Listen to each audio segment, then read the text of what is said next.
Party people. Woo, woo, woo, woo. Welcome to 2022, everyone. Yeah, this is our first show back. That's right. Yeah. Well, this will be on the Patreon as the first show back, but we have one show before this show that's gonna air. But whatever. You know what? It's really weird living in an alternative timeline. Yeah, we live in two different universes. You know, we live in two. We're in the multiverse.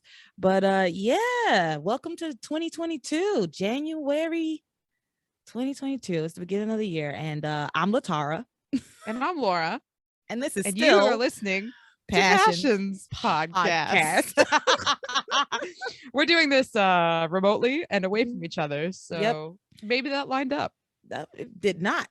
It surely did not. It did not. But yeah, I'm in Chattanooga visiting my fam. I'm in Brooklyn. Right. So we're gonna talk about passions, man. Episodes 331 through 335, I think, right? Yeah, we're chugging along. 335. Things happened in these episodes. This week was bomb. It was so good. Yeah. This week was a foyer. This week was great. Oh god, this week was so good. So we're just gonna jump right in. We're gonna start with probably the most explosive storyline this week, the Fate storyline. Oh, and let me just say, because I forgot to say this in our pre-show meeting, I did not include Whitney and Chad's shit in this week. Oh, I did, but we don't have to talk about it because I wrote a sentence. I feel like they're gonna explore that more next week, and they will do the exact same shit they did this week, and we will just whatever. So I'm leaving them out. Okay, Here's the summary. Ethan begs Teresa to get off of the plane to Australia, and although she resists, she does eventually get off and go to him. The two talk everything out, and Ethan finally realizes that Rebecca orchestrated the entire ordeal. Ethan takes Teresa home, and the two canoodle while Pilar nervously and disapprovingly looks on. Over at the Crane cottage, Sheridan tries her best to calm Gwen and keep her from revealing to Louise that Ethan left her for Teresa. During her time at the cottage, Gwen's rage just gets deeper and deeper and more centered on Teresa until she finally resolves to murder her. She trashes the house, locks Pilar in a closet, terrorizes and strangles Teresa. Over the course of her rampage, she finally realizes that Teresa has been in love with Ethan all along. Ethan eventually barges in and puts a stop to Gwen's reign of terror. She attempts to convince him that Teresa has been planning to break them up all along, but Ethan thinks the evidence that Gwen presents is, quote, kind of sweet. On the advice of her mother, Gwen decides to try and guilt Ethan into leaving Teresa by hiding her anger and instead playing up her hurt and sadness. That's what I got. Yeah, that's what happened. That's what I got. It was that happened. Oh, it was so good. Now let's talk all about it, man. So let's quickly talk about Ethan and Teresa at the airport, because that wasn't long, but he was on the plane, because we picked up where they left off last week, where he was on the plane begging her to get off the plane, but not telling her in that one, not saying the one sentence that he needed to say, which was, Rebecca made everything up, come and talk to me about it. You know, he's just like, you have to get off, I have to explain. Explain here. Explain it right now. Yeah. And she said, I can't trust you. I never should have loved you. I thought I did at one point, but I know that you don't love me anymore, and all this other stuff. And it's like, Ethan, you could do this with one fucking sentence. And he just doesn't do it. And everybody on the plane's getting real pissed off. I would be too. Get off the plane. I'm trying to get to Sydney. They finally remove him, and he gives the dumbest fucking speech, and I loved it. He's like, that plane is not only carrying people and luggage, but also my hopes and dreams. Girl, as they were dragging him off the plane, he's yelling, Teresa, I won't let you leave me. Fate brought us together, and I won't let this stupid misunderstanding keep us apart. I love you, Teresa. It was so, the thing is, though, it was super dramatic, but it was also so bad.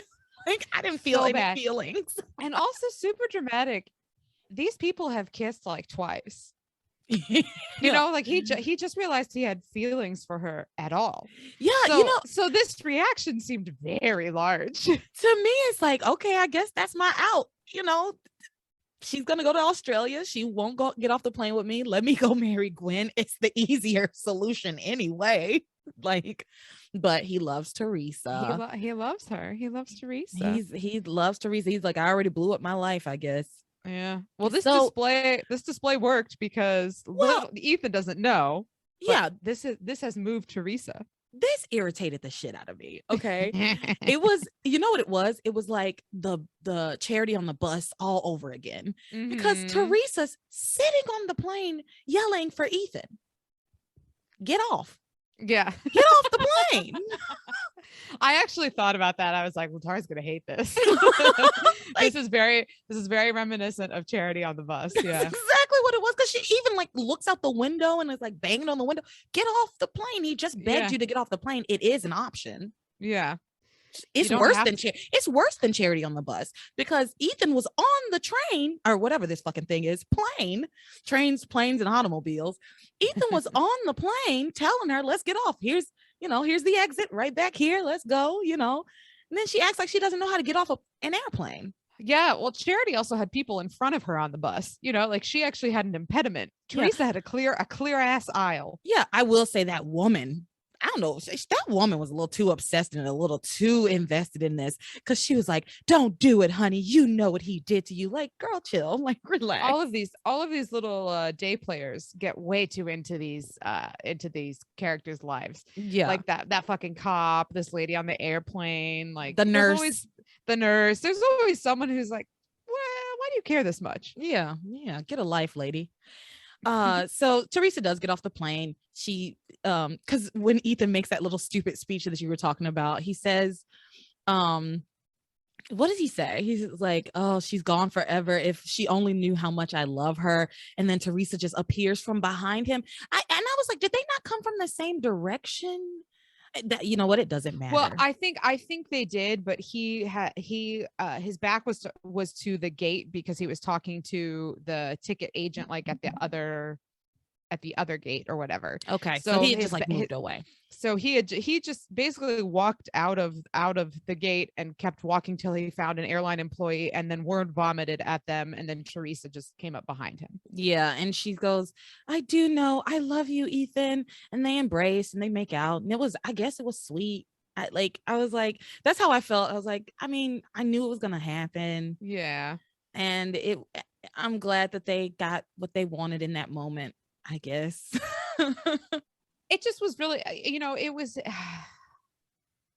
it would have been a sweet moment if it wasn't so bad, and if it hadn't been so forced. You know what I mean? It's like, okay, like we see you're doing the rom-com thing, but it just like lacked sincerity because it didn't have enough behind it to warrant the reactions that it got. Yeah. You know what I mean?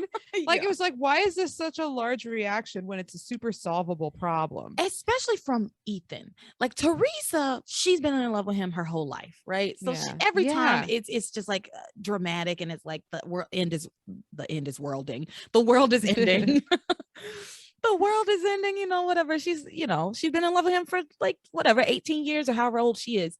He just realized he loved her yesterday. Right. I mean, okay. Yeah. I mean, I don't know. I guess love is love. It just felt outsized or oversized or something. I don't know. But either way, they and he's like, I'll never see her again. If she he's like acting like he can't just get on a flight to Australia. Yeah. Like you said last time, he could just have Sheridan fly him over there on their private jet. Yeah. Oh, yeah. He can find her. He has all the money in the world. Yeah. He can find Teresa. So anyway, they sit down, they talk they talk out everything that happened at the party, and it's great. I actually really liked what they did here, which was like, let's just catch these two characters up with like 3 sentences and move the fuck on. I really liked that. I wish they would do more of that. I liked the PowerPoint wipe that they used to transition between the scenes, because they're like, we're not going to make our viewers watch this again for the umpteenth time. So we're just going to do a little, little PowerPoint situation. A nice little iMovie. Like, well, transition. It was very, very early 2000s. It was very professional. I was very, it was cinematic. Little diagonal swipe. that Spielberg could never. Okay. Never. Could fucking never. Not in his wildest dreams. No, he might be able to direct some dinosaurs, but that transition could never. Anyway, meanwhile, Gwen is at Sheridan's cottage, and she is pissed the fuck off, which is understandable. Okay, like, Gwen's rage knows no bounds at this point. Like, she is untethered. Okay. Yeah. And Sheridan spends so much time just trying to keep her from telling Louise that Teresa's the other woman. So she's just like, it's all because of that bitch. You want to know who it is? I'll tell you who it is. And then Sheridan's just like, why don't you go in the kitchen with Hank? Yeah. Sends her off with Hank. And Hank actually does some good with Gwen. Like, he actually says some like good things to Gwen that I actually for once appreciated. But he did make one fatal mistake, and that was saying that Teresa was just a kid who didn't know what she was doing. Yes, and that set her all the way off. Yeah, that really set Gwen off. But Gwen has like a hilarious daydream about Jay Leno doing his monologue about her on the Tonight Show, which was hilarious to me. She's worried that all of her friends and the whole world, because she's like a well-known socialite, are going to be laughing at her and making fun of her, which is a completely understandable fear, because they're all horrible, just like her, because she would do that if this happened to one of her quote unquote friends, right? Mm-hmm. And so she has this little nightmare.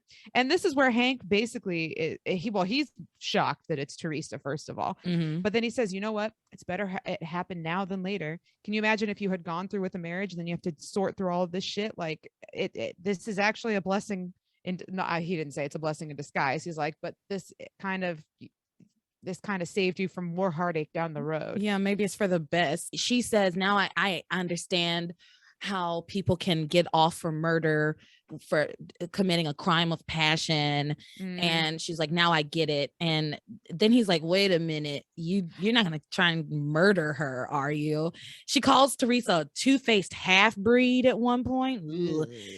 Gwen uses a lot of nasty, like, racist language. Yes, she does. And I just quickly want to circle back really quick, because Hank said something that I thought was really, really great. Surprisingly, he said, maybe marriage isn't Ethan's thing. He was looking for a way out, and he used a sweet and innocent kid to do it. Yeah, and that really, and that's what set Gwen off. Yeah, but it's like, yeah, maybe marriage isn't his thing, and he's looking for a way out, and this was the way out, and it was super convenient. And yeah, is he wrong?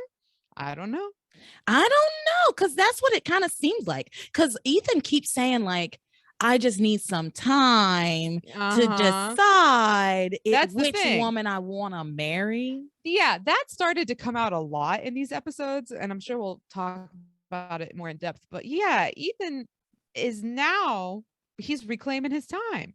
Reclaiming my time. I mean, and you know what, his parents, and you know what, in his defense, his parents have like forced this on him. And I think he kind of is starting to realize this wasn't actually my choice. I do love Gwen, but it wasn't my choice. You know, he didn't get a choice. Yeah. He didn't.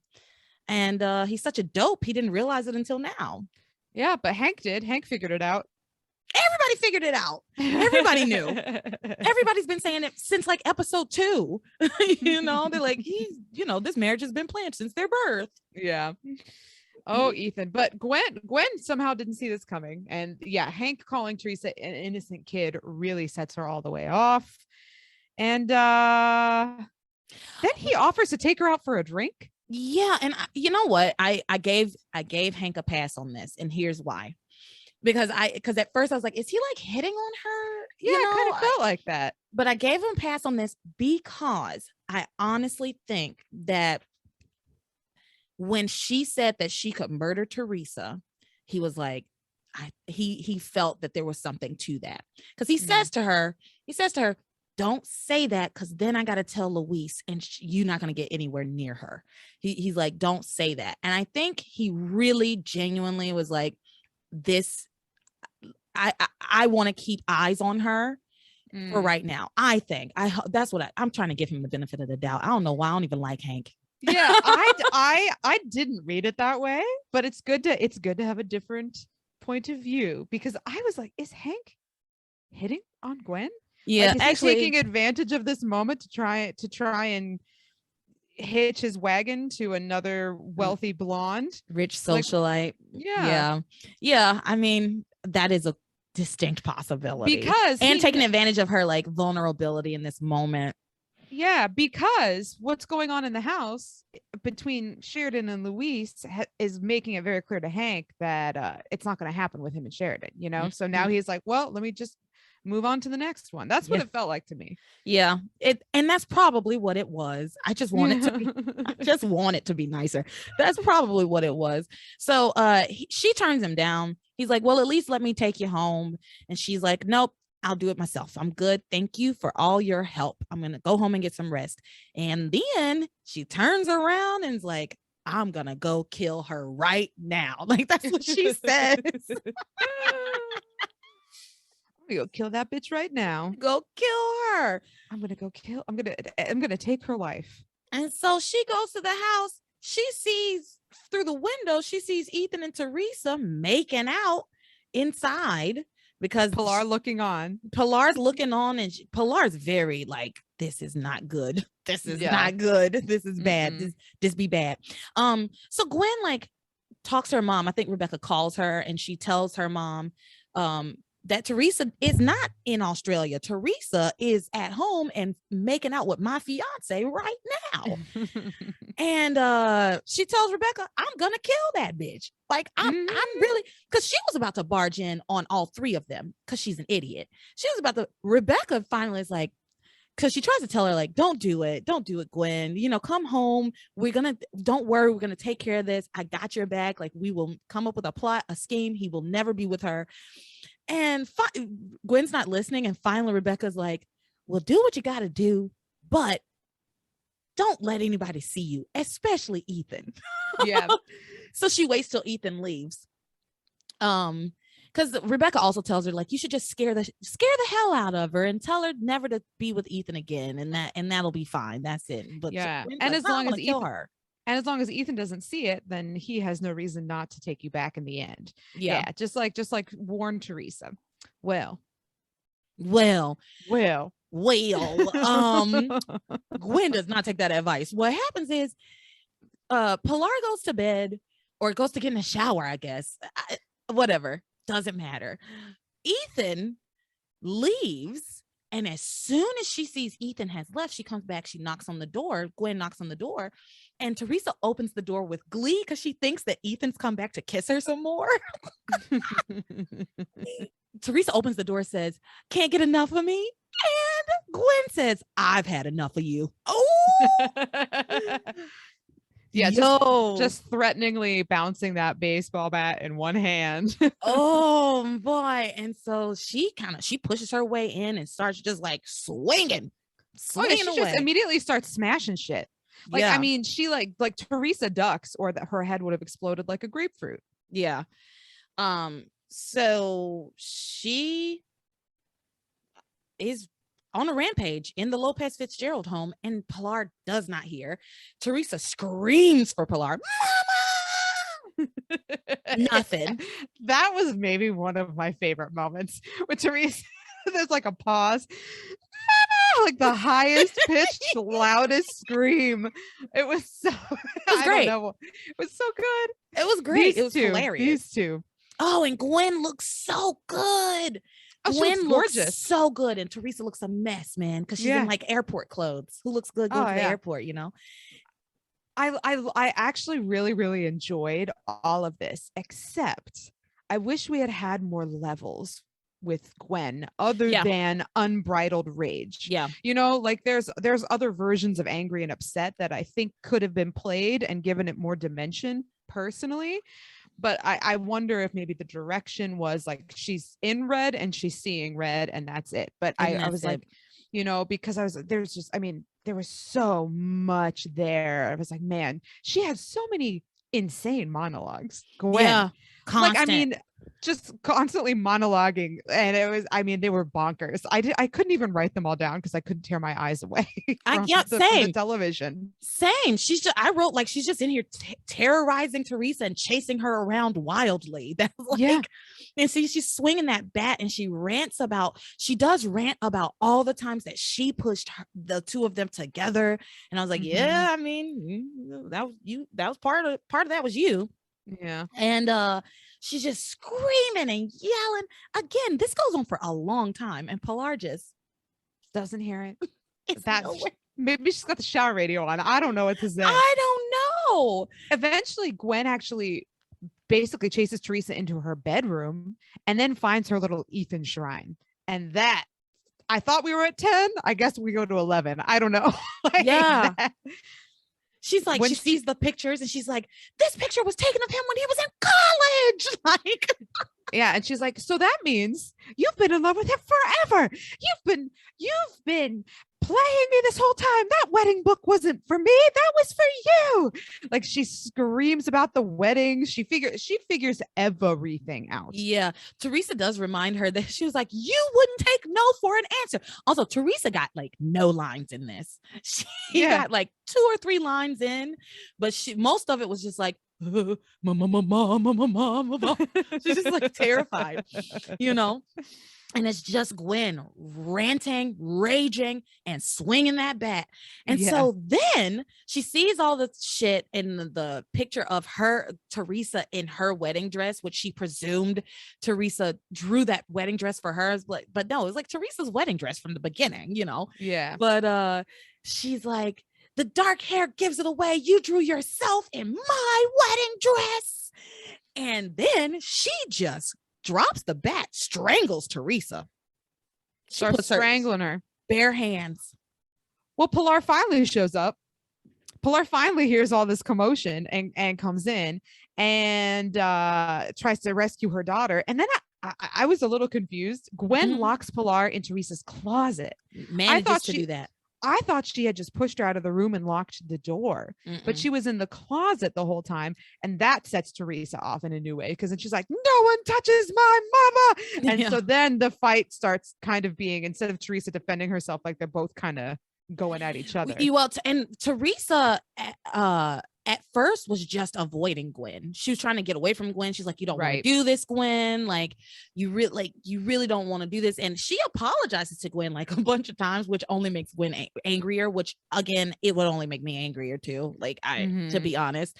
But yeah, what you said about pushing Pilar out of the room would have made a lot more sense than locking her in the closet, because like, how many room closets have a lock on them on the outs? Like, anyway, that would have been easier and made more sense, but I was like confused how she even managed to get her into the closet. There's 2 of you now, so like, how did y'all not be able, how could you, the 2 of you ladies couldn't overcome Gwen? But I guess Gwen was just she had a weapon. That Hulk rage going on. And Gwen had a weapon. And I think the reason they had to lock Pilar from a writing standpoint in the closet was because if they just pushed her out of the room, she would call the police. You know what I mean? Yeah, you're right. So I think that they had to prevent her from having access to a phone. So they put her in the closet. But either way, Pilar is locked. So she's like pounding, don't you touch my daughter. She's like yelling at Gwen in Spanish, which of course then Gwen says some more racist shit about, like, she's like, mija. Yeah. She's like, I'm gonna get you, mija. and then Gwen realizes, she's like, why didn't you just do the tried and true method and get pregnant? And then you'd be attached to him forever. And then she realizes, oh my God, you haven't even slept with Ethan, have you? And you're never gonna know the joy because I'm gonna kill you tonight. Like, she says the craziest shit. She says the craziest fucking shit. Yeah, she's strangling Teresa again. And she goes, what's that saying the people from your side of the track say again? oh, that's right. Payback's a bitch, isn't it? Girl, everybody says that. That's not like right. Okay. All right. But Teresa manages to break free because the phone is ringing, because Ethan is calling. He's called Gwen a couple of times, because over at the mansion, the parents are doing their best to keep him from calling either Gwen or Teresa, from getting in touch with either of them, because they actually know. Rebecca knows exactly what's going on. So does Julian, I think. I think Rebecca was clear with him about it. But Rebecca told Ivy that Gwen went over there to straighten things out with Teresa, that they're just having a talk and everything's fine and we shouldn't interrupt. So the parents are trying to keep Ethan from talking to either of these women right now or getting in touch with them. So the phones are ringing. Gwen's phone rings and they fight for that and try to get it, and it doesn't work out because Gwen takes the battery out. And then Ethan's calling the house. Teresa gets the phone in her hand, answers the fucking phone, and Ethan doesn't. He's gone by the time she answers the phone. But at that point, you have the phone in your hand, like jump over this bed, run to the living room, call 911, like get some space between the two of you and call anybody. Call anyone at this point, but 911 would be preferable. Yeah, and it's shorter to dial. Yeah. Unless like if you have, I don't know if you remember having like speed dial, like 1, 2, 3, you could just press the number and then press go. But yeah, call someone. But she doesn't. She just looks at Gwen, and then Gwen strangles her some more. And then Ethan, sensing something is wrong, comes in and he pulls Gwen off of her, and Gwen flies into more rage and everything. And and then Gwen starts yelling at Ethan about everything, right? So like Pilar pulls Teresa aside, and then Gwen is talking with Ethan about everything, and it's like, how do you not see what's going on? She manipulated you, she's been lying to you from the beginning, like this is all her fault, like she's had this whole thing planned out. I think she says she's been plotting and scheming all along. She set you up, Ethan. And he's like, well, that's a serious accusation. Neither one of us planned what happened between us. We just happened to fall in love. Gwen's like, come on, dude. How do you not see this? Like, she has a fucking shrine to you on her wall. Yeah. You know what really irritated me in this moment was that Gwen and Ethan go back and forth for a while. And then Gwen says to him, if I prove to you that Teresa set you up, will you forget about her and marry me? Girl, after all this, why do you want him? Why do you want him? To save face. Yeah. To save face. This is about her reputation. Yeah, you're right. Yeah. You're right. For her, that's what this is. This is Okay, so then Gwen says she's going to expose Teresa and expose her for the claim jumping tramp she is. Have you ever heard of claim jumping? I've never heard of that. Claim jumping. I didn't even write that down. I didn't even catch it. No, I wrote it down because I didn't know what it was, but she said for the claim jumping tramp she is. I never heard of that. Google it. Claim jumping tramp. A person who seizes another's claim of land, especially for mineral rights. Oh shit. So a definition of claim. This is where a person is asserting their rights to an area already claimed for mining. Oh, so Ethan is her so she's calling diamond. Her a gold digger. Yeah, she's calling her a gold digger. She's like, this was my mine. This was my gold mine. Yeah, and you took my gold mine, and then you decided that it wasn't mine, it was yours. Ugh. Yeah. Oh, I'm glad I wrote it down. I'm glad we looked it up. Jumping. Whoa, it's a fancy way to call her. Well, she insulted herself by saying that, though. Yeah, she did. Yeah, she did. Claim so, anyway, so Gwen's like, if I prove to you with evidence that she was whatever setting you up the whole time, will you forget about her? Blah blah blah. And then Ethan's like, Gwen, this isn't the people's court. He's like, I love you both. And he says, you can't convince me that I shouldn't love her. And then Gwen shows him all the pictures and says this is proof that she wanted to marry you, or that, shows him the sketch of the wedding dress, blah, blah, blah. And Ethan says he thinks the pictures are kind of sweet. That's what he says. I actually think it's kind of sweet. Again, why do you want this man? I don't know. I don't know. Look, she must know a bunch of rich men. And maybe they're not as rich as Ethan, but so be it. Cut your losses, girl. Yeah. He sucks. He's just so stupid. Well, you know what? Gwen calls him stupid. She says, Ethan, you're a lawyer. How can you be so gullible? And then she storms out and Ethan follows after her. And when they go out, Pilar looks at Teresa and says, Gwen's rage is nothing short of murderous. True. She was in there trying to murder. She was trying to murder Teresa. Gwen's rage is nothing short of murderous. And she says, she tells Teresa, you better watch out. Gwen will find a way to turn Ethan against you. Like, you think you've won, but you have not won. Like, Gwen is not done with this. Well, the conversations between Pilar and Teresa were interesting to me, because Teresa's like, we're going to get married by the end of the year. And Pilar's like, what are you talking about? Like, you just got together. And Gwen has figured out you've been lying this entire time. And eventually she's going to find a way to get Ethan to understand that you've been lying this whole time. And a relationship that's built on lies will not last. There's no way you're going to be married to this man within the year. Right.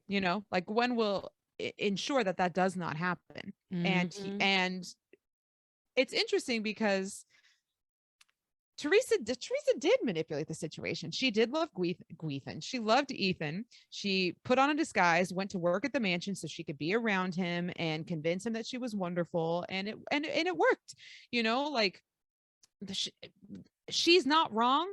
Gwen's not wrong, but Teresa's not wrong either, because Ethan didn't know. Like, you can't force someone to love you. Yeah. Like she did, but and like, she definitely made herself available. Right. But it wasn't like she was manipulating the situation. She found herself in situations where she was like, well, I'm going to use this to my advantage because I know what I want. You know what I mean? But it wasn't, yeah.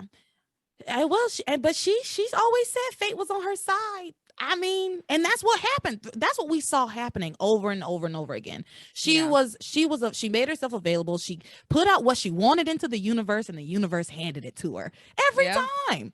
Sometimes Gwen handed it to her. Yeah.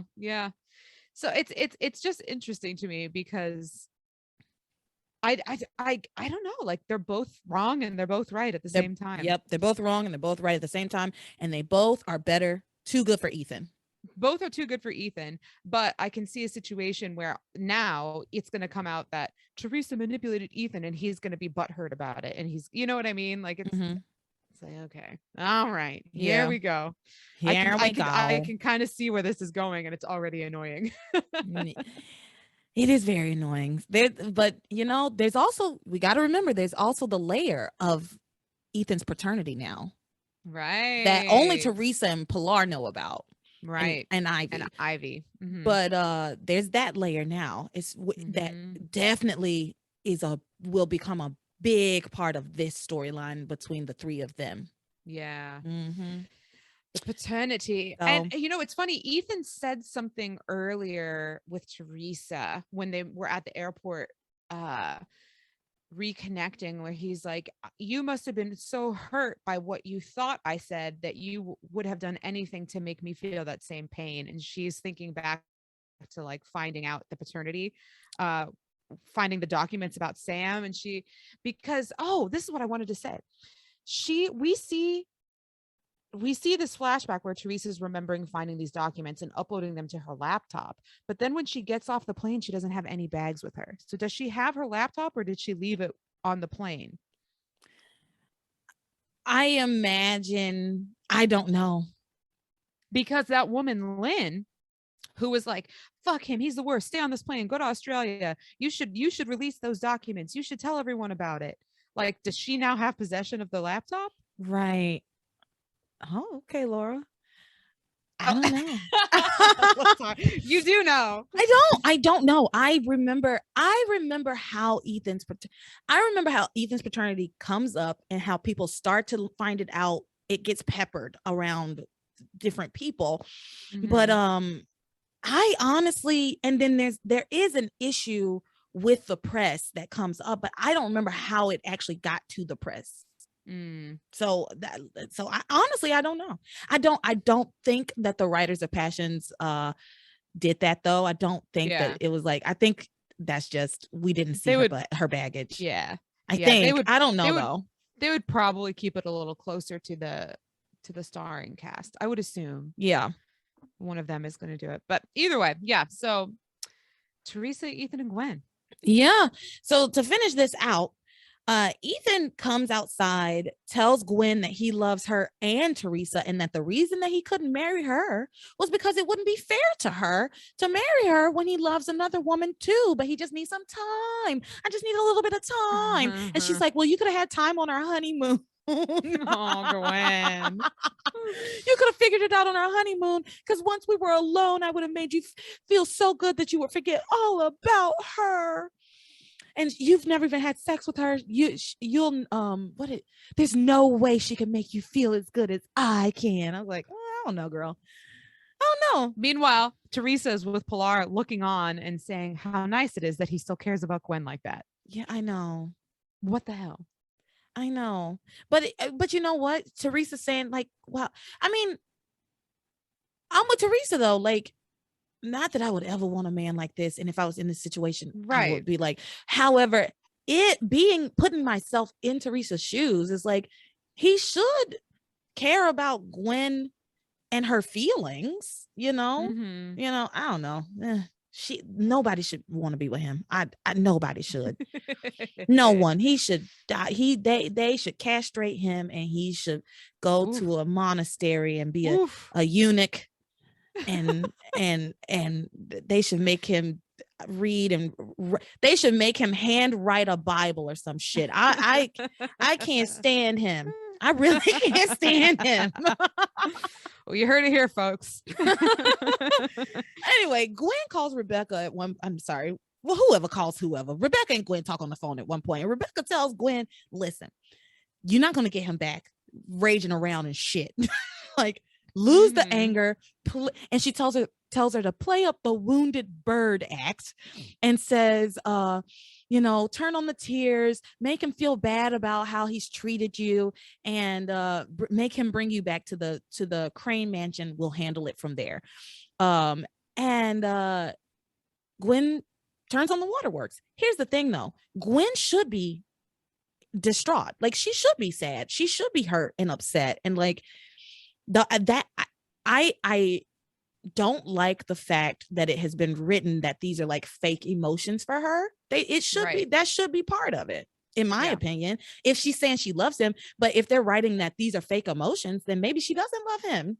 Well, and that's part of kind of what I was touching on at the beginning, when I was like, I wish that it had been more layered, where we see anger. We see like pure anger, and that's kind of it, unless she is playing up what her mother told her, which, like you're saying, is to be sad, and to be upset, and to be devastated, and to be hurt, and to be all of these different things. And it's like, well, they should all kind of coexist at the same time, because that's actually how emotions are. And then one maybe comes to the surface more than the others, and then, back and forth. But it seems to me that the writing is saying this was as much a merger for Gwen as it was for the parents, and that she is really she's angry about her reputation, and she's angry about being laughed at, and it has a lot less to do with the fact that she is hurt over losing the love of her life, and more to do with, I'm pissed because now people are going to laugh at me. So then it's like, so then why should we care about Ethan and Gwen? Right. Like, and so that's where I'm having trouble. It's like, what am I supposed to care about? Right.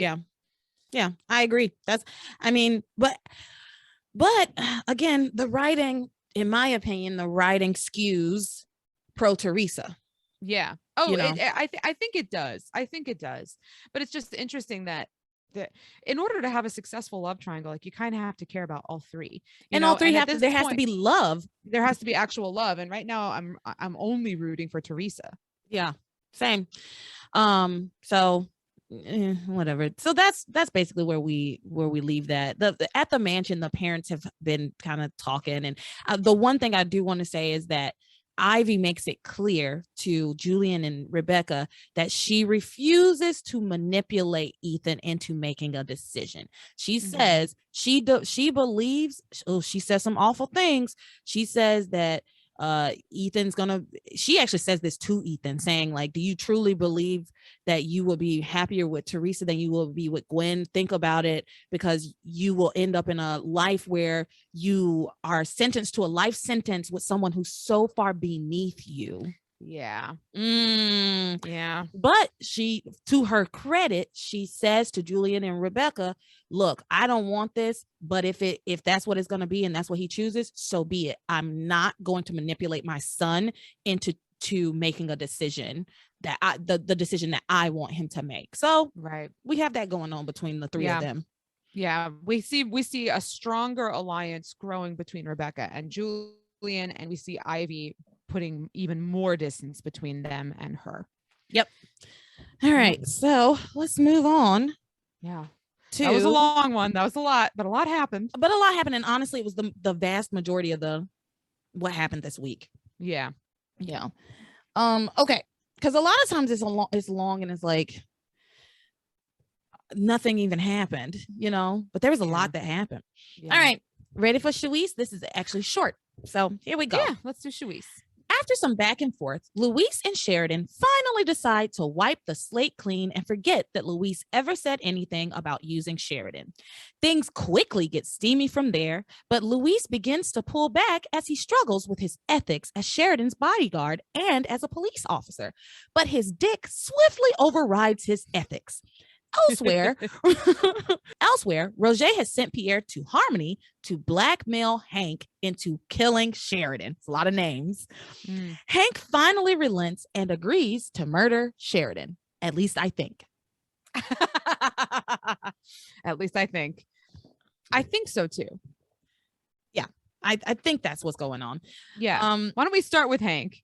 Yeah, let's start with Hank, because there's not really a whole lot to say. No, there's not. Hank's been at the cottage and everything with Louise, Sheridan, and Gwen. And when he's with Gwen, he gets like a call from Pierre, who's like, meet me on the docks. And Pierre, I love that they brought back Pierre too. Like, oh yeah. I thought we were going to see him again either. Honestly, I was like, I thought Roger was just going to keep making phone calls. But no, Pierre is in Harmony. Has he been in Harmony? No, this is his first time in Harmony. Yeah, Pierre was in Paris, and then they did the whole thing in the woods in Paris, and he like tried to rape Sheridan, and but they sent Antoine to Harmony. That's right, and then he tried to rape Sheridan, and because she murdered him. Well, she didn't murder him. She killed him. She defended herself. Yeah, she killed him. Murder's not the right word for that. I don't think she killed Antoine. I think she. Oh, wait. She did. She did in the warehouse. She killed Les in the warehouse. Killed Les. Oh Lord, I'm trying to keep it all together. But she did shoot Antoine. She did, but I don't think he died. Antoine. Yeah, he didn't die. I don't think. Yeah. Damn, Sheridan, girl, Captain Marvel over here. Like, come on, Sheridan. She flies planes and shoots superhero. She's a one-woman crime stopper. Because she fucked Pierre up in Paris too. Yes, but anyway, what are we talking about? Hank goes down to the docks to talk to Pierre. Pierre's like, we will blackmail you and we will send your dossier to your brother. I'm so stupid. I was like, he meets Pierre at the pier. He does. I think I'm so fucking funny that I wrote that I had to say it out loud and make you listen to it. Well, I'm making you listen to my French accent, so my very offensive French accent. So we're even. And this was very. I don't like Hank. I know I defended him a little bit earlier. I do not like Hank because you can't like him. No, you can't like this person because now Hank tells Pierre, he's like, if it comes between me going to prison and getting rid of Sheridan, I'm always gonna pick myself. He literally is like, I'll kill Sheridan. He says that could be the title. I'll kill Sheridan. yeah. Ooh. I don't like him. And so he's talking to Hank on the, not Hank, whoever this is, Pierre on the pier. And Sam sees him talking to the guy, and then Pierre kind of fucks off around the corner, and Sam comes over and tells Hank, hey, who's that you're talking to? And he's like, oh, just some guy who's asking for directions, blah, blah, blah. And Sam tells him that Luis is going to be assigned to something else. They're going to assign a new bodyguard to Sheridan. He's going to go over there to tell them right now. Also, what time is it? It's like crazy late, I think.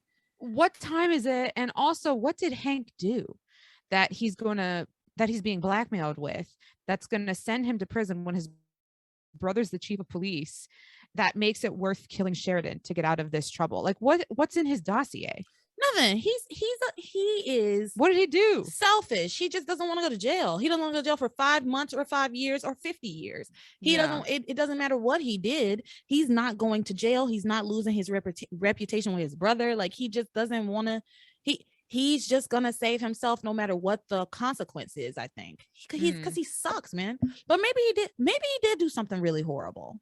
Yeah.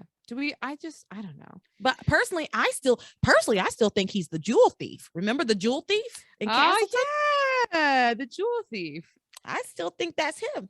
Yeah. They brought that up and then let it go. And then they haven't brought it up since. I bet you're right. He's a jewel thief. Is he smart enough to be a jewel thief? Get past all those lasers and shit. He's small.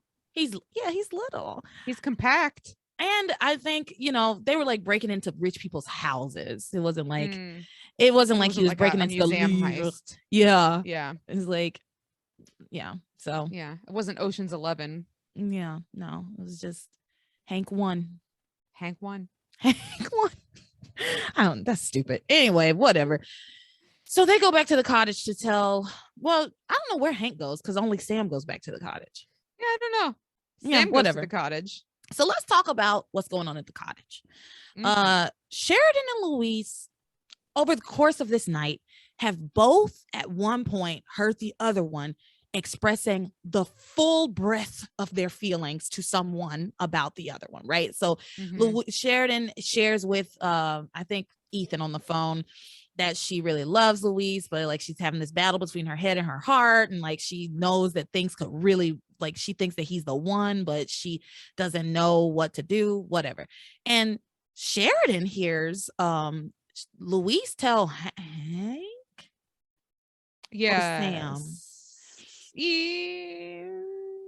So she hears him. I think it was Hank. Tell Hank that he basically loves her and thinks that she's the one, but she can't get over this one thing she thinks he said, and she overhears him denying it again. And she also overhears Hank say to Luis, like, man, I don't think you said it either, because like, one, you would never use a girl, and if you did, you'd never say it out loud, so like there's that too. So they've both heard the fullness of each other's feelings, and finally, even though they didn't say it to each other, they finally both understand what the other person is, right? And they do the same old for a while, back and forth, like, oh, but I think you said this thing, but I didn't say that thing, and and then finally Luis is like, what if we just wipe the slate clean? Yeah, he says, if we can't agree what happened, let's agree that nothing happened. And actually, he says, forget the day that you heard me on the payphone. And Sheridan's like, payphone? It was a cell phone. He says, like, well, it doesn't matter, because if we don't know what happened, let's just say nothing did. Yeah. And then he pulls a bit of a Teresa, because Teresa told Ethan, like, if you step away from me, if you don't want to be with me, just walk away. And Luis does the exact same thing with Sheridan. And he's like, if you don't want to be with me, then you need to move away from me. And Sheridan just stands there right in front of him, like begging to be kissed. And he's like, oh, you haven't moved away. And she's like, I'm not going to. And so then they start making out. It's very romantic. It's great. She goes, I want you, Luis. I loved it too, girl. And they were like getting it in hot and heavy. She brought him to her bedroom. They're on the bed. Things are about to happen. I was like, these two are about to make love. I know. Well, and I loved this, because Luis is like, or because she's like, I want you. And he says, are you sure? And I was like, come on, consent. Come on, consent in the soap opera. Yeah. I liked it. Yeah. And then Luis stops. He's like, I can't do this. I can't do this. And he realizes, he's like, I'm supposed to be here as your bodyguard. Like, this isn't right. It's not professional. And he's like, I have to be professional. And he like gets up and he's like, I'm gonna go to bed. And she's like, or go to sleep. She's like, there's a perfectly good bed right here. He's like, I'm gonna go sleep on the couch. And like, honestly, this gave me blue balls. Like, I know. I felt the same way. I felt exactly the same way. I was very I was deeply disappointed because I was like, yeah. Like, I was like, yeah, get it in, but they did not. They did not get it in. Yeah. So Luis goes to sleep in the living room. And then there's like all of this like sexual tension between them in the different rooms. So he's like doing push-ups to get the energy out, and she's just like rolling around in her bed, and she gets up, she's like, I gotta go get something to drink. And she goes out, sees him doing his push-ups, and we get a bunch of flashbacks, yada yada yada. The same old between these two. They make out, and then they look at each other, and Sheridan's like, this is crazy. He says, and then Luis is like, I'm a cop. And then she says, I'm a crane. And then they make out some more. Yeah. And then that's when Sam shows up. Yes, Sam comes knocking. He comes knocking. So they ignore for a long time, and then he just keeps banging. So he goes to the door. Luis goes to the door, and Sam tells them, Luis is off your case. And they're both like, no. Okay. And to this, I was like, why no? Because if he's off the case, then you can be together. So why do you want him on the case? Just so he'll be around 24/7? Because if he's not, he can still be around 24/7 if he's your boyfriend. You can be all booed up together. Like, I didn't get why. No. Yeah, I didn't get either. Because it's like Hank's there all the fucking time. What's the I guess problem? He's been deputized, but still. Ethan's there, like people are there all the time. Gwen comes in and out. Like, I felt the exact same way. I was like, what is the issue? And I guess the issue is that they could secretly be together without having to like tell anybody yet or and deal with the real life ramifications, because Sam reminds Luis that he needs to keep his distance from Sheridan because Julian has threatened to reinstate those charges, the kidnapping charges, which is a really good thing that I'm glad they recapped it, because this time Sheridan actually overheard that, because I don't think Sheridan knew that was going on. And so when Sam leaves, the two start to get back together again, and Sheridan like brings that up and brings up like, but what about your ethics? What about you're a cop? And he throws his badge and he's like, I'm not a cop, I'm a man. To hell with professionalism. Yeah. So they like get it in again, and then Sam calls. Yeah, Luis gets a call from Sam that the kids have fallen down a mine shaft. Everyone's missing except for Simone. Yep. So Luis and Sheridan get dressed and head out to the Old Harmony ruins. Yeah, Sheridan says she wants to go along with him, and Luis says okay. So I don't know. Yeah, girl, whatever. I don't know. Let's take a little break, thank our sponsors, and then head over to the ruins. Oh Lord, these ruins, they ruined me. So we're gonna take a little break and give shout outs to our patrons on Patreon. Thank you to Munashe, Marcus, Erica, Brelyn, Lisa, Zach, Sid, Sarana, Dustin, Heather, Randall, Bridget, Ashley, Hannah, Camelia, Amanda, Monique, and Samantha. Thank you all so very, very much. We love you so much. We love you. We love you, patrons. Oh, yes, we do. We love you, patrons. And we'll be true. When you're not with us, we're blue. Oh, patrons, we love you. So if you would like us to love you, if you would like to become a patron, remember you can go on over to patreon.com/passionspodcast, and there's lots of content over there. For one, our interview with Dana Sparks is up and running on the Patreon right now. It will be available for everybody else next month. But if you want to see it before everybody else, you can sign up for the Patreon. All right. So with that, we're going to move on. Yes? Yes. Moving on to magic. Oh, whoa, it's magic. I'm confused. I'm so confused by this fucking magic. I'm so confused. I don't even know what to say about it. Girl, I have the hardest time. I don't know what's happening at all. No. I know the characters involved. Mm-hmm. I know the characters involved, and I do know what they are physically kind of doing, like they're walking through the woods and they're like, but what are the intentions? What is happening? Yeah. But what's the overall story? What is happening? What's the plot? What's the plot? I have the setting. I have the characters. I have but I don't actually know what the plot is. Yeah, I don't either.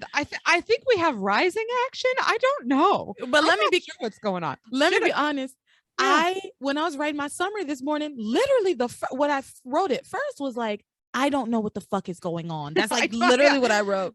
I do not envy you having to summarize this. And it took me a while, and I don't know how well it turned out, but here it go. Here it is.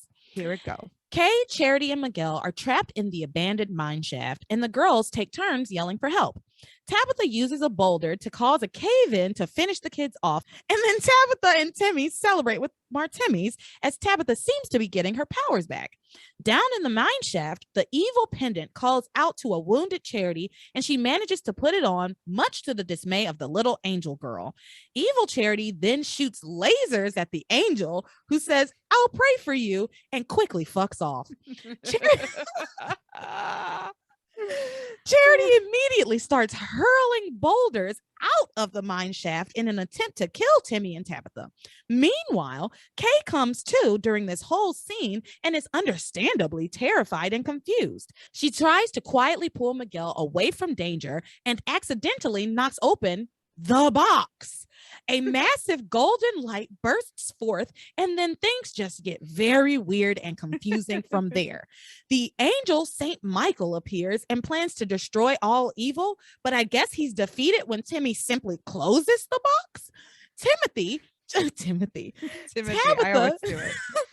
Tabitha, Charity, and Timmy join forces and get away from the box together. When Miguel comes to, Kay tells him everything that happened, but he doesn't believe her and goes off in search of Charity. Charity continues her plot to kill Miguel, and frankly, I'm on board at this point.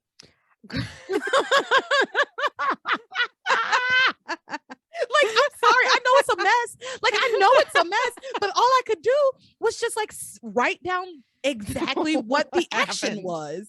Like, exactly what the action was, because I didn't know what the intent was. I didn't know what the story was. I didn't know what the point was. I don't know. I'm so confused. At one point, Tabitha tells Timmy that if Charity puts the pendant on one more time, she'll be evil forever. So apparently this whole time there's been like a limited number of wearable pendant moments that no one told us. Like, I don't understand what's happening. Saint Michael and his flaming sword are there. The angel shows up. I don't get it. I don't know. I'm just like, what? I really, every time, at one point, I just stopped taking notes because I was like, what is the point? And if the box can vanquish evil, then how? Also, they were above the mine shaft, but then they were transported into the mine shaft. Everything but her bracelets. Everything but her bracelets. Why did her bracelets go? I don't know. I don't know what happened. Also, the cave-in. She throws this boulder down to try and cause a cave-in, and it does 3 hours later. Like, I don't know what to do. I don't know what to say. Oh my God. I don't know what to say about this. I don't either, Laura. I thought you did a good job summarizing what happened, but I don't know what happened. And I didn't even write down that Reese and Simone are like walking around the woods trying to find them, and Tabitha sends them off in the opposite direction from what she thought was the box. She thought the box was in the ruins. The box ended up being in this mine shaft for some inexplicable reason. Also, she has a Beauty and the Beast mirror. Yes, that she's using to watch what's happening in the mine shaft. Girl, I'm sorry. All right, so here we go. Let's just say the action. Let's just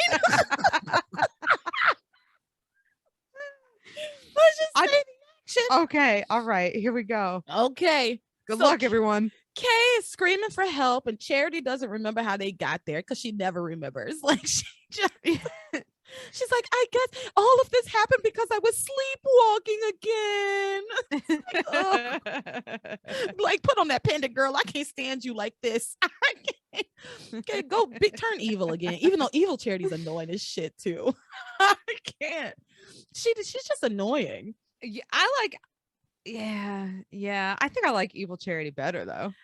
I definitely like evil Charity better, but she's irritating the shit out of me because every time she turns evil, she immediately turns to like Tabitha and Timmy, like, I'm gonna kill you now, kill you. Ooh. And then she never does. Right. And then she never ever does. We just waste time. She just got an attitude. Evil Charity is just like an attitudinal teenager. Attitudinal.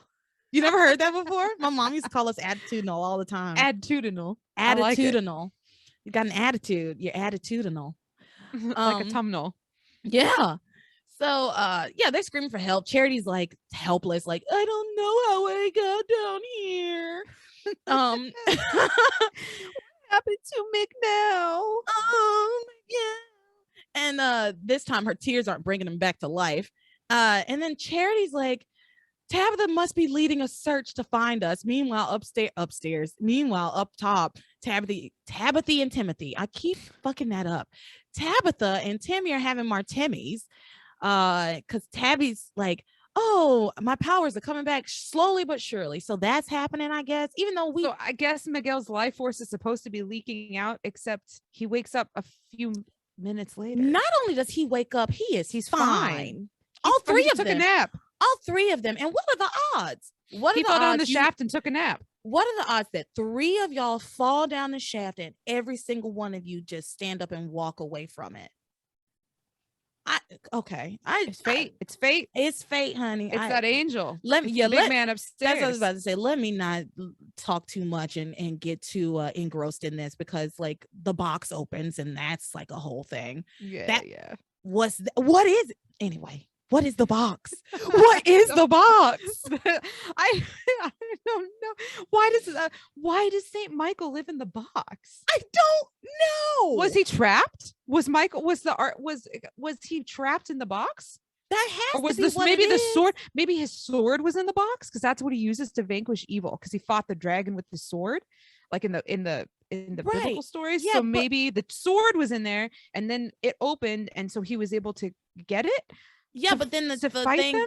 But then when Timmy closed the thing, he just disappeared. They all just disappeared. Okay, let's just say the action. All right. Okay. Reese and Simone tell Tabitha they need to search for the others. Tabitha leads them in the wrong direction. And she talks about the box. She's like, they can never find the box. And then the kids down in the shaft, Charity and Kay, find a rope. And so they're like, oh, we can use this to try to climb up, and maybe they'll be able to hear our voices better. So Kay sends Charity up the rope. And it's like, your voice is not as hoarse as mine. You need to go on up and do your best. Tabitha, meanwhile, is watching all the action on her Beauty and the Beast mirror. Again, we're just saying the action. I'm just saying the action. Then she decides, I gotta stop them. Wait, this is what I wrote. Tabitha is using a magic mirror to see what's happening in the cave. Where the fuck did this thing come from? She just brought it with her. Never leave home without it. And also, they can't tell if Charity is using the pendant or not. They don't know where the pendant is. They don't know if it's evil Charity. It's climbing up the rope. They don't know if it's good Charity. Yeah. They don't know what's going on. So she tries to use some magic to make her fall, but it doesn't work. And then Reese and Simone come up and they're like, we need to search the ruins. Like, what? Oh. Anyway. What's happening? What's happening? Tabitha sees that they're trying to climb up the rope. She's like, oh no, you don't. And she throws a boulder down into the shaft. This is where I was also confused because she said she wanted to cause a cave in. She threw the boulder in and then was like mad that it didn't hit either of them. So then I was like, wait, was your intention to hit them with the boulder or was your intention to cause a cave in? So then she throws a boulder in, nothing happens. And I actually kind of wondered if Charity didn't realize it, but that she magically made the boulder like fly out of the way. I kind of think that was supposed to be the intention, but it was not well done. It wasn't done at all. But it wasn't done at all. It wasn't done, but I think it was supposed to have been done. Yeah. And I think actually what I thought was that because both Kate and Charity started to scream and I thought like their powers combined, because I'm pretty sure they both have powers, right? Oh, yeah. Whatever. Yeah. So the boulder goes out of the way and doesn't cause a cave in, which I guess was her intention. I don't know. I mean, she says that's her intention, but then she was mad that they didn't get hit by the boulder. I don't know. And then there was a delayed reaction and a cave-in started to happen because then Charity and Kay threw themselves over Miguel's body. Yes. And dirt and rocks fell. Yeah. And so then they're kind of knocked out. And then the pendant starts calling to Charity, come over to the dark side. Charity, come over to the dark side. And so she starts like crawling towards the pendant. And then the angel girl comes down and is like, you have to fight, Charity. You have to fight. And you know what? At this point, I'm with Charity. Put the fucking pendant on. Because unless you're going to give me some actual help, lady, this is my best chance to get out of here. I'm going to put this pendant on and gain some powers so I can get out of here. But also, so this is all happening in the cave, in the mine shaft. And Kay is coming too. And she sees Charity and hears Charity, but doesn't hear and see the angel. So that's interesting. But then above ground, Tabitha tells Timmy, if Charity puts the necklace on one more time, she'll be evil permanently, forever. The end. Where did that come from? Where did that come from? That's what I said. This is news to me. Inexplicable. I have no words. I'm left speechless. I don't understand. And so now we're going to do this internal battle between good and evil again with Charity and the angels. They're cheering her on. Whatever. It doesn't work. It fails. No. Well, yeah, because the angel's like, don't put it on, Charity. Don't put it on. And Charity goes, I have to. That's what she says to the angel. And she puts on the thing. And then she immediately becomes evil and starts like shooting lasers out of her fingertips at the angel. And the angel's like, I'll pray for you. And then she fucks off. She floats up to Tabitha, crying. Yeah. And she's like, Charity's pure soul has been lost to the dark. I hope you don't have to pay for your mistake with your lives. And then she disappears. Yeah. And so then Charity again, Kay is like cradling Miguel. This was the most likable Kay has ever been. Yes. These episodes made me like firmly like, I'm on Team Kay. Yeah. She's gonna have to do some real shit again for me to be like, I'm not on her team anymore. Yeah. Because she was like cradling Miguel. She's watching Charity. She's like, what the fuck is going on? Because Charity's like using her demonic voice, shooting lasers out of her fingers. She looks crazy. So Kay's like, I got to get us out of here. I got to get us away from Charity. So she's dragging Miguel through the rubble and she bumps this box chest. It's like a treasure chest. It's like a kid's treasure chest. It looks like a mini Ark of the Covenant. Does it? That's made out of plastic. Yeah. You sell at the gift shop. Yeah. Yeah. So she knocks it open. And then this golden light bursts forth, right? And she's like, oh, everybody's like, oh my God, what is this light? Charity like starts to she's just standing still. Tabitha sees the light up above the shaft. She's like, oh my gosh, the light. They found the box and whatever. And then next thing we know, Tabitha, what I wrote in my notes, meanwhile, outside the lights seem to have reduced Tabitha to only her bracelets. I was very confused. Okay. Yes. And then inside, Charity's legs were wrapped in a bright glowing rope and then she floats up. I thought Charity floated up and then Tabitha disappeared. I don't, and then they appeared in the cavern, but glowing, like it was like a vision of them, but not their corporal bodies. Well, but then it was their bodies, but then it was because then they were down there. So I don't know.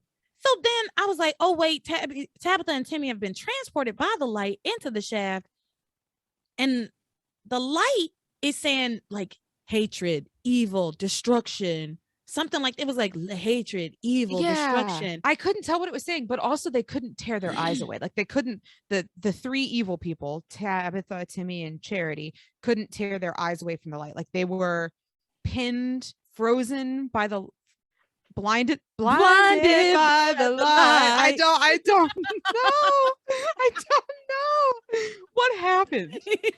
Oh, that was perfect. We did that in sync. That was awesome. So I don't either, because I was writing, I literally wrote, I have no fucking clue what the fuck is going on. That's what I wrote. That's exactly what I wrote. There are 3 rings lying in the grass.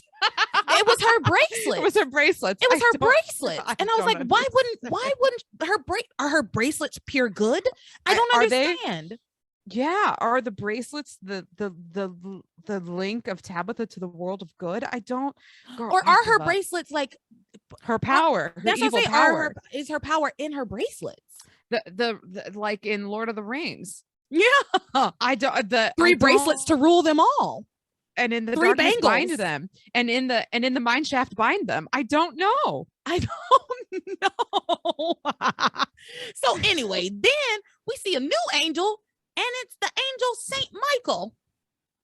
And Tabitha explains that to us. Yep. Mm-hmm. And then he just says, I will destroy evil from this world. And he just floats there and does nothing. They just stand there. So he says 300 years ago, the powers were locked away in this box, but now they've been set free. And from this day forth, goodness will prevail. And then he like takes his flaming sword, and points it tip down, and then a rumbling begins. So was Michael locked away in a box for 300 years? That's what I'm saying. Is he like the genie in the lamp in Aladdin? I don't know. He says evil must be destroyed. This is the end of all evil on this earth. From this day forth, goodness will prevail. There's an earthquake. Here's what I need to know. This is what I need to know. Did Tabitha do battle with Saint Michael and win 300 years ago? And lock him in a box? I guess. Is that what happened? She knew about the box, I guess. Why couldn't anybody open? You know what? I don't. And if she did, why leave the box there? 1, right? 2, right. Why make the box so damn easy to open? Right. Yep. Mm-hmm. Shouldn't it be covered in? And also, if it's supposed to be in the ruins, why is it in the mine shaft? That's what I said at the beginning. You know what? Let's move on. We have to. I don't know. I'm telling you, this shit threw me for a loop this week. A loop. I'm so confused. I've never, normally when we talk things through, we're kind of able to come to a consensus. We're like, that makes sense. I am at a loss for words. I got nothing this week. I got nothing on this. I got absolute 0. I got nothing Big old on goose this. egg. I got nothing on this. So then Tabitha tells Timmy, sneak over to the box. Again, they stand here for so long. Why didn't Saint Michael do anything in these moments? Charity's just standing there with her arms crossed. But when the rumble, there was a rumbling that started. Did he start a cave-in the mine shaft? Because there was shaking that started, and was he going to bury them in the shaft? But then he was also going to bury the Miguel kids. and Yes, Kay. That's what I was saying. But I guess he didn't care. Which isn't good. That's not good. That's evil. That is evil. And Charity is only evil because of the pendant. She's permanently evil now. So I guess nope. Moving on. I can't. It's crazy. So Tabitha tells Timmy, you have to sneak over to the box and close it and put out the light. And Timmy's like, okay, and he goes and he's pushing it. He can't do it at first, and they keep cheering him on. Why didn't the angel do anything about that? Anything to stop him? So this is what I think. I do have an idea about this. Timmy isn't actually evil. He's good, which is why he wasn't trapped by the light. He was able to get over to the box and close it. And I think he's so small that the angel didn't see him. Okay. Okay. Okay. I'm gonna go with it because the rest or of maybe because he's good, the angel was powerless to stop him because he's not actually evil. I don't know. I don't know. Anyway, Timmy manages to close this box. Whatever. The light goes out. Reese and Simone see the light from up above and they're like, something's going on. I think our friends are in that shaft. Let's call Sam. So they call Sam. Sam puts together a rescue team. And so everybody's coming out to the forest tonight. Miguel wakes up and pissed me off. Miguel wakes up and he's perfectly fine. And the first thing he can do is wonder what's going on with Charity. And Kay tells him everything. She's like, Miguel, this is crazy. This is what I saw. I don't know if I just got hit on the head really hard or what the hell's going on, but this is what's going on. And he's like, well, we got to find Charity. We got to go. I insist upon it. But then, and he was like rude about it. He was like nasty to her about it. He was rude about it. And are they like in the bowels of the mine at this point? Like, did she drag him like way into it? No, she didn't drag him anywhere at first. She pulled him, knocked open that box, and then we're watching all of the other shit that was going on.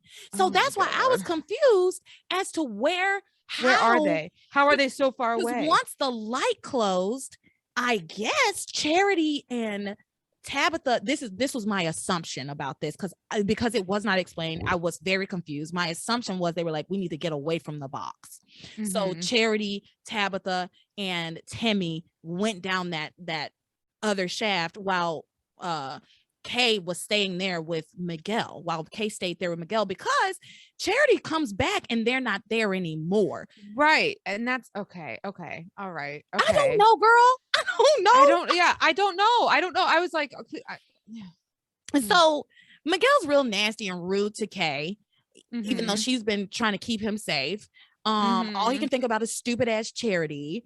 And look, we're in a disaster situation. Why are you, even if she wasn't like evil or whatever, I would be upset with her for not staying with me. I'm knocked the fuck out. Where are you going? We need to plant right here and wait for some help. Way to plant, Anne. Way to plant, Anne. Okay. Way to plant. Way to plant. Kay. Well, low plant up in the car. Low plant. Plant said at one point, well, if I'm going to die, at least I'll die with Miguel. Yeah. Which is actually kind of Kay's plant is growing on me. Yeah. Plant is growing on me. So I don't know. Charity and Tabitha formed some kind of weird alliance because Tabitha's like, you need me for something about the box to get rid of the box. I think. Evil Charity says that they need to find. Evil Charity tells Tabitha we need to find and kill Miguel. Yeah, we need to find and kill Miguel. So that's what the alliance is. So then she puts on her little help me voice to try and lure Miguel to where they are. Yeah. I don't know. Miguel's I'm done with Miguel. Yeah. I've had it officially. I saw that today. I was like scrolling through Instagram and Detox like popped up. Maybe was that you? Did you post that? I posted that on Facebook. Maybe it must have been Facebook. I saw that today. Posted that officially on Facebook because I love it. I've had it officially. But anyway, so that's the show. We did it. Jesus Christ, man. We did something. Yeah. All right. Well, this was fun. It was fun. It was fun. Look, it was fun. This week was crazy. Yeah. It was fun, but it was crazy. And it's about to get so much crazier. We've done our best. Oh my God, it's about to get so much crazier. But all right, so that's it for this week. Remember, you can always catch us on our social media. We are on TikTok, Instagram, Facebook, all at Passions Podcast, and on Twitter at Podcast Passions.